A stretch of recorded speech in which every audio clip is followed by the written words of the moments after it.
Let's talk about something very interesting. I already reviewed the 12 original Indiana Jones novels, which were published in the 90s by Bantam, similar to like the Star Wars Expanded Universe novels. But what the Indiana Jones franchise had, which Star Wars never really got, was publications in different countries, like officially.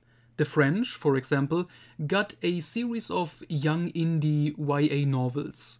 And in the case of Germany, we got 8 original novels, just regular ones, written by famous German author Wolfgang Hohlbein. As you can imagine, I was really looking forward getting into this sub-series, I'm gonna call it. Because obviously I was just curious, how is this gonna read? What type of books are these gonna be? I know most of this series is set after Last Crusade, unlike the Bantam novels, which were all set before Temple of Doom. But now, at least for this first one that I'm gonna talk about right now, this is set in 1932, so also before Temple of Doom. Released in 1990, Indiana Jones und die Gefiederte Schlange, which at least the wiki page translates to Indiana Jones and the Feathered Serpent.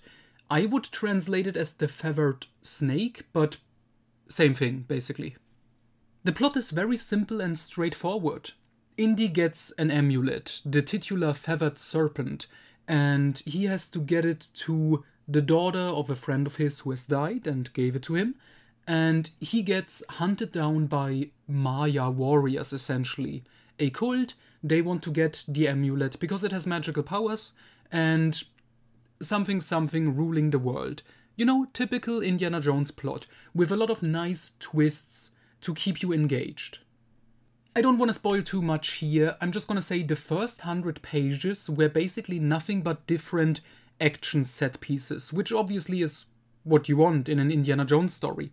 The entire book was action, don't get me wrong, but the first 100 pages left the most impact on me because it was basically just Indy actually getting beaten up again and again. I like Indy as a character in here. He's very confused basically the entire time because the main story doesn't reveal itself to him until, you know, basically the very end. I like the side characters, like his, not really a love interest. There's a funny twist with it because she's pretty young and Indy is like, I'm not gonna have relationships with basically a child, which may just be a dig at George Lucas and the whole Marion thing. If you know, you know. The bad guys, which I'm not gonna spoil because it's kind of a twist, it's nice. I wouldn't call it like an incredible twist, but it's fine. So the main story, it's very good. I like the characters, I like the story, the pacing is good, but this leads me to another topic. The way this book is written and structured, basically each chapter begins, instead of like saying chapter 1 or chapter 2 or whatever, it says the location and basically when it takes place. And so each chapter, because of that, is like 60 pages long, and there are rarely breaks in the text within the chapters. So if you like shorter chapters, that may be a little bit annoying, but I found, you know, the pacing good enough. Again, it's just action. It really captures what you want from an Indiana Jones story. A fun adventure that doesn't slow down too much. And this book is like almost exactly 300 pages, so that's also nice. And this was basically to be expected. There are no connections in here to anything else. I mean, I went into this not expecting anything because this was also released in 1990, so it was before Rob McGregor stuff, so it can't tie into the US novels, for example. And it can't tie into the Young Indie show because that's also not out. Basically, the only thing it could have tied into is the movies, but again, it is set before Temple of Doom, so also not much you can do there. Marcus Brody isn't in here, and it's not even mentioned where Indy is currently teaching, because he's basically, the book just starts and he's already on his mission to find, you know, this daughter and give her the amulet in New Orleans. So, yeah, it's very self-contained.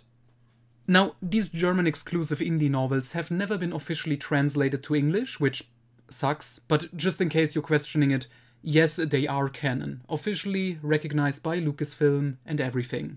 They are mentioned, for example, in Indiana Jones, The Ultimate Guide, written by James Luceno, which, came out during the hype for Kingdom of the Crystal Skull. If you can't speak German, but you still want to read these, I would recommend just searching online, because I found PDFs, like fan-made translations into English, of all 8 novels. I found that very easily. Like, you shouldn't really have a problem. So yeah, I would highly recommend Indiana Jones und die gefiederte Schlange.